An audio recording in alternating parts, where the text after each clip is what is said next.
William Shakespeare once asked, "What's in the name?" If he were alive today, I'm sure the Sikh community would have answered his question with parents, grandparents, trade, profession, passion, personal achievements, clan, country, village, and town, among others. You see, traditionally, Sikh names have been representing the kind of traits their parents wanted to inculcate in them. But over the last few decades, this trend has changed a lot. Sikhism, as the name suggests, is rooted in Sanatan. In fact, the etymology of the word Sikhism tells us that it originated from Sanskrit, a language which Sanatanis have their absolute claim. The word Sikh literally means student or disciple. A disciple entails the existence of a guru. The word guru is again a Sanskrit word which means teacher. Even the names of gurus of Sikhs have similar origins. The word Angad in Guru Angad Dev Ji is the name of Angad who fought for Sri Ram against Ravan. Similarly, Arjun, the name of Guru Arjan Dev Ji, is a derivative of Arjun, the warrior prince of Mahabharata. There are a whole lot of other Sikh names that have a similar origin. Guided by 10 human gurus and later philosophy ingrained in Guru Granth Sahib Ji, Sikhs fought alongside Hindus in dethroning foreign forces of our motherland. Namaste and welcome to TFI English, the national socio-political analysis arm of the TFI Media Group. I'm your host Piyush, and if you haven't subscribed to the TFI English channel yet, hit the subscribe button and press the bell icon to receive all the latest updates. Coming back to the story, in this video, let's dive deep to understand the reasons behind the changing trend. Traditionally, Sikhs and Hindus have been competing on healthy terms to keep Bharat Mata safe. Up until 1870s, the collaboration between both communities was so strong that differentiating both communities was next to impossible. They had their differences about the way of life and the ultimate guiding force. But on broader issues like national interest, they were on the same page. In fact, Indologist T.N. Madan has noted that not only did they used to stay together, but also shared common symbols and orientations. For a major section of the 19th century, considering Sikhism an offshoot of Hinduism was common. A lot of Sikhs, some of whom were direct descendants of Sikh gurus, used to address themselves as Sanatan Sikhs. They considered Guru Nanak Dev Ji as an avatar of Bhagwan Vishnu, and Sikhism was believed to be a tradition aligned with Vaishnavism.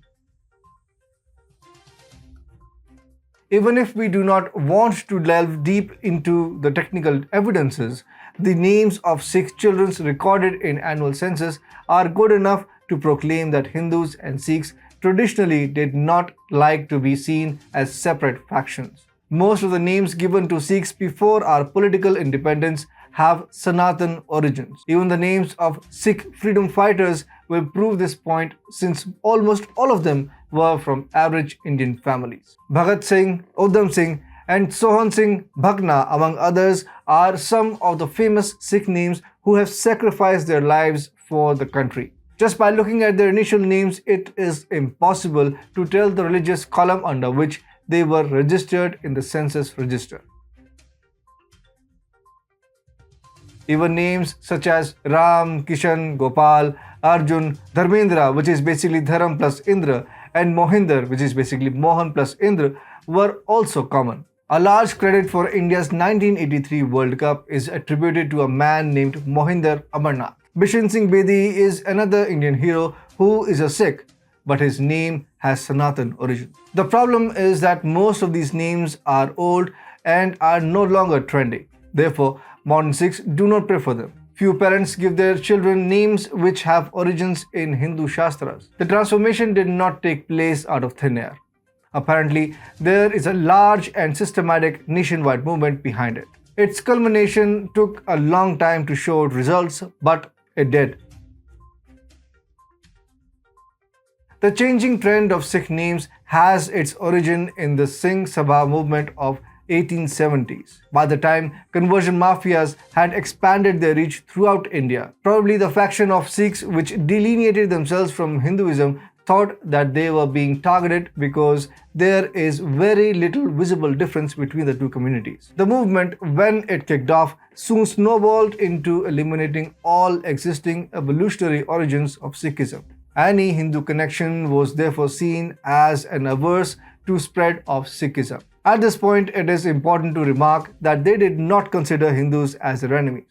They only wanted to form a distinct identity of their own. It is understandable since at that time Sikh empire had dissolved and the British had captured it, and the Khalsa was at the cusp of losing its relevance. Additionally, Arya Samaj founder Maharshi Dyanand's views on Sikhism also did not go down well with Sikhs. For the purpose of propagating the true Sikh religion and restoring Sikhism to its pristine glory, they also planned to take influential British officials on board. The credit for the initiation of this movement in Amritsar is attributed to Sir Khem Singh Bedi, Thakur Singh Sandhwalia, Amar Bikram Singh of Kapurthala, and Gyani Gyan Singh. Sandhwalia was elected as president and Gyani Gyan was chosen as secretary. Soon, more and more people joined the movement, most of whom were volunteers. These volunteers used to distribute historical and religious texts of Sikhism. To bring more efficiency, the vice president, an assistant secretary, a Gyani, and a Upadeshak, a treasurer, and a librarian were soon recruited into the ranks. It did not take long for the movement to expand in Lahore and over 100 other locations. Within 2 decades, Khalsa Diwans also came into existence, and the recorded history indicates that in 1902, 150 Singh Sahibs and Khalsa Diwans emerged onto the scene. What did they do with this in-depth prominence into the polity? Well, they propagated the teachings of Sikh gurus, and in practice, contradicting their teachings was rejected, and that is how purity doctrine made its way into Sikhism. Allegiance with gurus became a key reason why most Sikhs started to adhere to naming kids from the Sri Guru Granth Sahib. The guidelines for naming kids are published in the Sikh Rehat Maryada document, which is published by Shiromani Gurudwara Prabandhak Committee, Amritsar. It has the authority of Sri Akal Takht. The document tells Sikhs that when a new kid is born in their family, they need to seek the blessings of the Bani of Sri Guru Granth Sahib Ji. To obtain this Bani, the first letter of the word of a random page of Sri Guru Granth Sahib is chosen. Then they proceed towards naming their children. So, for instance, if they pick the word starting with the letter B, the kid will be given names such as Balbir, Bahadur, or others. In case they choose the whole word, that word is used as a prefix, and then an apt suffix is then searched for in order to give a full name to the child. That is how words such as Meet, Preet, Beer, Leen, Veer, Deep, and others started to dominate the chart of Sikh names. However, these names also indicate how the movement to differentiate between Hinduism and Sikhism has become successful. The unintended aim of the Singh Sabha movement was to eliminate every ounce of Hindu legacy before Guru Nanak Dev Ji taught a new way of life to people. The movement only wanted to adhere to his teachings. Initially, they were not successful. It took time for them to gain momentum.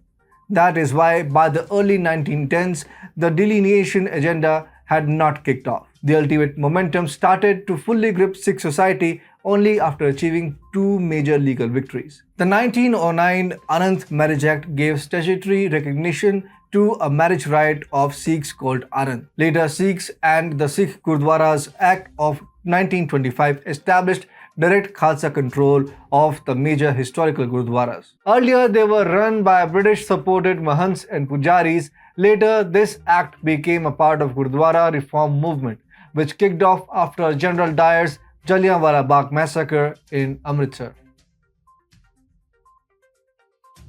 With Sikh Gurdwaras Act of 1925, the mission to eliminate Sanatan influence from the daily lives of Sikhs was in action. To ensure that future generations do not get connected to Sanatan, tinkering with words started, and plinth of which was changing the names. The first generation was slow to adhere to it, and those are the ones you would find with simple names.